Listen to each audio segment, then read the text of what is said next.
As of February 2013, the Italian economic situation seems to be in crisis again following a split election. Let's take a closer look at exactly what is going on in the case of Italy in particular. For background, note that Italy is coming off a situation where it had a caretaker government led by Monti. This government was relatively popular with Germany and many of the other countries in the Eurozone, but it was not that popular among Italians. The government raised taxes a fair amount, it cut spending a bit, and overall the Italian economy has continued to be sluggish. Given that Monti did so poorly in the February elections, it seems that Italians don't actually see that light at the end of the tunnel. The Italian economy has had a very poor growth performance, and just to make this clear, if you look at per capita income here in about the late 90s, well, it's actually the same, more or less, as per capita income in Italy today. So think of that as there having been almost 15 years where in terms of per capita income, Italy has not been making forward progress.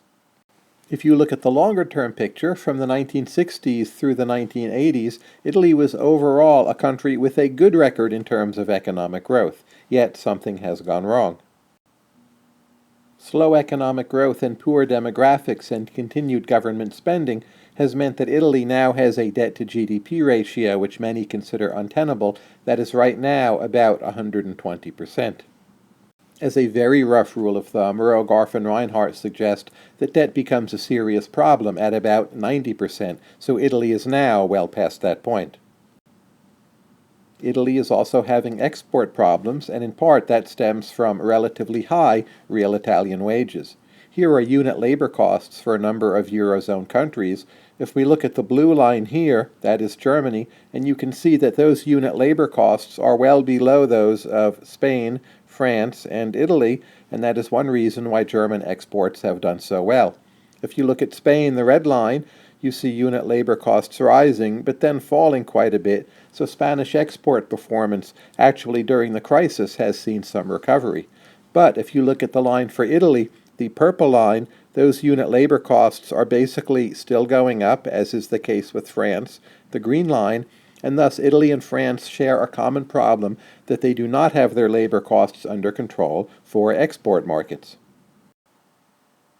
Now, just to thicken the plot, Italy is running what is called a primary surplus. A primary surplus means that they're on their own pulling in enough money to cover budget items other than interest payments on the debt. Right now, Italy's primary surplus is estimated at about 3 to 4%, which gives them actually quite a cushion. That means that at least in principle, Italy could default on some or all of its debt without having to raise taxes or cut spending. Furthermore, to the extent Italy is raising taxes, they're doing so to pay off past debt. And if they didn't have to pay off that past debt, they wouldn't have to be raising taxes or engaging in austerity. If you take away interest payments, the Italian government budget is self-sustaining. This again means that they are possibly more likely to default. A country which does not have a primary surplus, if it defaults, well, they then have a problem. No one will then lend them more money, and they still have to make up for their budget or part of their budget somehow, and they still will have to raise taxes or cut spending. Given the results of the election, we now have in Italy a great difficulty of assembling a coalition, and if we put all of the elements together, what we have is slow growth in economic terms. We have high debt, which has been there for a while. We have unpopular government. We have government which now does have a possible option on a default because they are running a primary surplus. And we have a power vacuum because it's not clear who is in charge or who will be in charge. And put all together, that is a very dangerous mix of elements.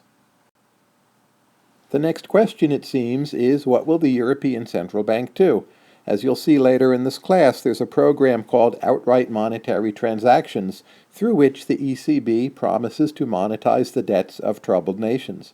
But to be eligible for this program, a nation is supposed to be undergoing a formal bailout with formal means of assistance. This is not currently the case with Italy. So what will happen? Well, stay tuned.